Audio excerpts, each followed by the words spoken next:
ନିଜ ପକେଟରେ ଏହାକୁ ରଖନ୍ତୁ। 5 ମିନିଟରେ ସେ ନାରୀ ତୁମ ପାଖକୁ ଆସିବ। ଯାହା ଚାହିଁବେ ତାହା କରିବ। ଯଦି ଆପଣ ସୁନ୍ଦରୀ ଝିଅ ବା ସୁନ୍ଦରୀ ବିବାହିତା ମହିଳାକୁ ମନେ ମନେ ଭଲ ପାଉଛନ୍ତି, ତାର ସୁନ୍ଦରତାକୁ ଦେଖି ତା ଆଡ଼କୁ ଆକର୍ଷିତ ହେଉଛନ୍ତି, କିନ୍ତୁ ଯେତେ ଚେଷ୍ଟା କଲେ ମଧ୍ୟ ତାକୁ ପଟେଇ ପାରୁନାହାନ୍ତି, ତାକୁ ନିଜର ମନ କଥା କହିପାରୁନାହାନ୍ତି, ଆଉ ଆପଣ ଚାହୁଁଛନ୍ତି କି ସେ ଝିଅ ବା ମହିଳା ନିଜେ ଆସି ଆପଣଙ୍କୁ ଭଲ ପାଉଛି ବୋଲି କହୁ, ଆପଣଙ୍କର ସବୁ ଇଚ୍ଛା ପୂରଣ କରୁ, ତେବେ ଆଜିର ଏହି ବଶୀକରଣ ଭିଡ଼ିଓଟି ଆପଣଙ୍କର ଇଚ୍ଛାକୁ ପୂରଣ କରିବ।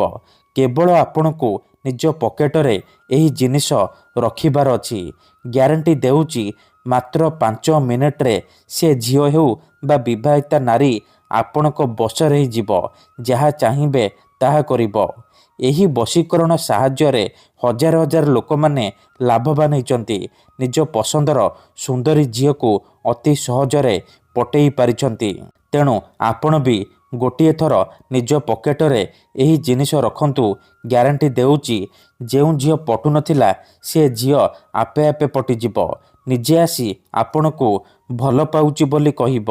ଯେଉଁ ବିବାହିତା ନାରୀକୁ ଆପଣ ଦିନରାତି ଭାବୁଛନ୍ତି, ସେ ନାରୀ ବା ମହିଳା ନିଜେ ଫୋନ୍ କରିବ, ହାତ ଧରିକି ରୁମ୍କୁ ଡାକିବ, ଯାହା ଚାହିଁବେ ତାହା କରିବ। ନମସ୍କାର ଫ୍ରେଣ୍ଡସ୍, ଓଡ଼ିଆ ଫଣ୍ଡା ଚ୍ୟାନେଲକୁ ଆପଣମାନଙ୍କୁ ସ୍ୱାଗତ।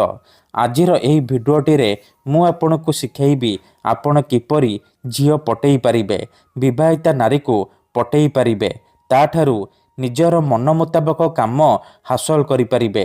ଏହି ବଶୀକରଣ ଦୁନିଆର ସବୁଠାରୁ ଶକ୍ତିଶାଳୀ ବଶୀକରଣ। ଏହାର ପ୍ରୟୋଗ କେବେ ବି ଖାଲି ଯାଏନି। ଯିଏ ବି ଏହି ବଶୀକରଣ କରିଛି ସଫଳ ହେଇଛି। ବର୍ଷ ବର୍ଷ ଧରି ଭାଙ୍ଗି ଯାଇଥିବା ପୁରୁଣା ପ୍ରେମକୁ ଫେରାଇ ଆଣିପାରିଛି। ପଡ଼ିଶା ଘର ସୁନ୍ଦରୀ ଭାଉଜକୁ ପଟେଇ ପାରିଛି। ତାଠାରୁ ନିଜର ମନ ମୁତାବକ କାମ ହାସଲ କରିପାରିଛି। ତେଣୁ ମନରେ କୌଣସି ଖରାପ ଉଦ୍ଦେଶ୍ୟ କିମ୍ବା କୌଣସି ଖରାପ କାମ ପାଇଁ ଆପଣ ଏହି ବଶୀକରଣକୁ ପ୍ରୟୋଗ କରିବେନି। କାହିଁକି ନା ଏହି ବଶୀକରଣର କୌଣସି ପ୍ରକାର କାଟ ନାହିଁ। ମାତ୍ର ଥରେ ଯେଉଁ ଝିଅ ବା ନାରୀ ଉପରେ ଏହି ବଶୀକରଣ ପ୍ରୟୋଗ କରିଦେବେ, ସିଏ ସେହି ସମୟଠାରୁ ଆପଣଙ୍କ ଆଡ଼କୁ ଆକର୍ଷିତ ହେବାକୁ ଲାଗିବ। ଯାହା ଚାହିଁବେ ତାହା କରିବ। ଆପଣଙ୍କର ସବୁ ଇଚ୍ଛା ପୂରଣ କରିବ। କେବଳ ଆପଣଙ୍କୁ ନିଜ ପକେଟରେ ଏହାକୁ ରଖିବାର ଅଛି।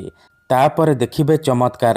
କେତେଥର ଏମିତି ହେଇଥାଏ କି ଆପଣ ଯେଉଁ ଝିଅକୁ ମନେ ମନେ ଭଲ ପାଉଛନ୍ତି, ସେ ଝିଅ ଆପଣଙ୍କୁ ଭଲ ପାଏନି, ଆଉ ଆପଣ ତା ପଛରେ ଗୋଡ଼େଇ ଗୋଡ଼େଇ ସବୁ ସମୟ ସାରିଦିଅନ୍ତି, କିନ୍ତୁ ସେ ଝିଅକୁ ପଟେଇ ପାରନ୍ତିନି।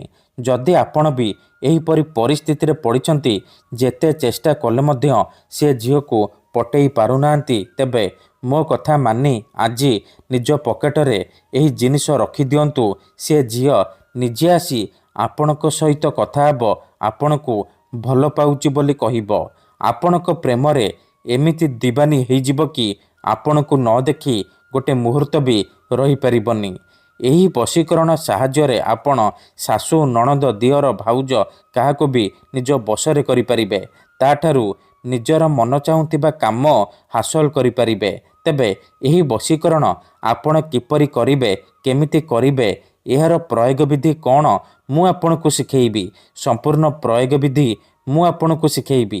ଜାଣିବା ପାଇଁ ମୋର ଆପଣମାନଙ୍କୁ ଅନୁରୋଧ କି ଆପଣ ଭିଡ଼ିଓଟିକୁ ମୂଳରୁ ଶେଷ ପର୍ଯ୍ୟନ୍ତ ପୁରା ଧ୍ୟାନ ସହିତ ଦେଖନ୍ତୁ।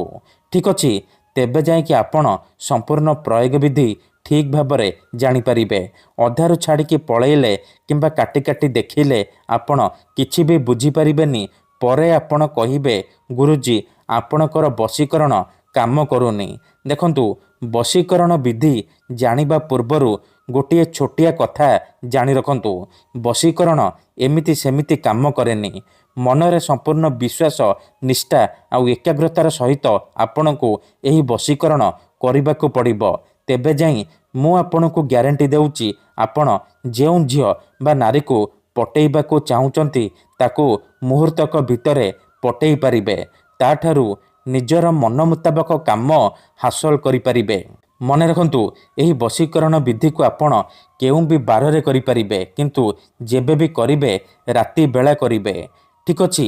ଏହି ବଶୀକରଣ କରିବା ପାଇଁ ଆପଣଙ୍କୁ କିଛି ସାମଗ୍ରୀ ଦରକାର, ଯେମିତିକି ଖଣ୍ଡେ କଳା କପଡ଼ା, 5ଟି କଳା ଗୋଲମରିଚ, ଖଣ୍ଡେ ସାଧା କାଗଜ ଆଉ କଳା ରଙ୍ଗର କଲମ।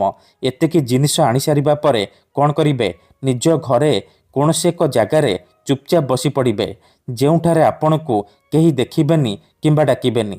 ତାପରେ ଆପଣ କ'ଣ କରିବେ, ଯେଉଁ କଳା କପଡ଼ା ଆଣିଛନ୍ତି ସେ କଳା କପଡ଼ାକୁ ନିଜର ସାମ୍ନାରେ ରଖିବେ। ତାପରେ ଯେଉଁ 5ଟି କଳା ଗୋଲମରିଚ ଆଣିଛନ୍ତି ସେ 5ଟି କଳା ଗୋଲମରିଚକୁ ଡାହାଣ ହାତରେ ମୁଠେଇକି ଧରିବେ। ତାପରେ ଆଖି ବନ୍ଦ କରିକି ସେଇ ଝିଅ ବା ନାରୀକୁ ମନେ ମନେ ଭାବିବେ, ତାର ମୁହଁକୁ ନିଜ ମନରେ ଭାବିବେ। ତାପରେ 5 ଥର ସେ ଝିଅ ବା ନାରୀର ନାମ କହିବେ। ତାପରେ ମୁଠା ଖୋଲିବେ ଆଉ ସେ ମରିଚରେ ଗୋଟିଏ ଥର ଫୁଙ୍କିଦେବେ। ଏତିକି କରିସାରିବା ପରେ ସେ 5ଟି ମରିଚକୁ କଳା କପଡ଼ା ଉପରେ ରଖିଦେବେ। ତାପରେ ଯେଉଁ କାଗଜ ଆଣିଛନ୍ତି ସେ କାଗଜରେ ଆପଣ କଳା କଲମର ସାହାଯ୍ୟରେ ଗୋଟିଏ ମନ୍ତ୍ର ଲେଖିବେ। ମନ୍ତ୍ରଟି ଏହିପରି: ଓମ୍ କାମିଚ୍ଛାମୟୀ ଆମୁକଂ ସର୍ବମୋହି କରତି କରତି। ଆମୁକଂ ଜାଗାରେ ଆପଣ ସେଇ ଝିଅ ବା ନାରୀର ନାମ ଲେଖିବେ ଯାହାକୁ ଆପଣ ନିଜ ବଶରେ କରିବାକୁ ଚାହୁଁଛନ୍ତି। ମନ୍ତ୍ର ଲେଖିସାରିବା ପରେ ସେ କାଗଜକୁ ସେ କଳା କପଡ଼ା ଉପରେ ରଖିଦେବେ। ଏତିକି କରିସାରିବା ପରେ ସେ କଳା କପଡ଼ାକୁ 3ଟି ଗଣ୍ଠି ପକେଇକି ବାନ୍ଧିଦେବେ। ସିଏ ଗୋଟିଏ ପୁଟୁଳି ହେଇଯିବ। ସେ ପୁଟୁଳିକୁ ଆପଣ 3 ଘଣ୍ଟା ପାଇଁ ନିଜ ପାଖରେ ରଖିବେ, ନିଜ ପକେଟରେ ରଖିବେ। 3 ଘଣ୍ଟା ପରେ ଆପଣ କ'ଣ କରିବେ, ସେ ପୁଟୁଳିକୁ ନେଇକି କୌଣସି ଏକ ବରଗଛ କିମ୍ବା ଓସ୍ତ ଗଛ ମୂଳରେ ରଖିଦେଇ ଚୁପଚାପ ଘରକୁ ଫେରି ଆସିବେ। ଗ୍ୟାରେଣ୍ଟି ଦେଉଛି, ଏତିକି କରିକି ଦେଖନ୍ତୁ। ଏହି ବଶୀକରଣ କରିବା ମାତ୍ରେ ସେ ଝିଅ ହେଉ ବା ବିବାହିତା ନାରୀ ଆପଣଙ୍କ ଆଡ଼କୁ ଆକର୍ଷିତ ହେବାକୁ ଲାଗିବ। ଯାହା ଚାହିଁବେ ତାହା କରିବ। ଧନ୍ୟବାଦ।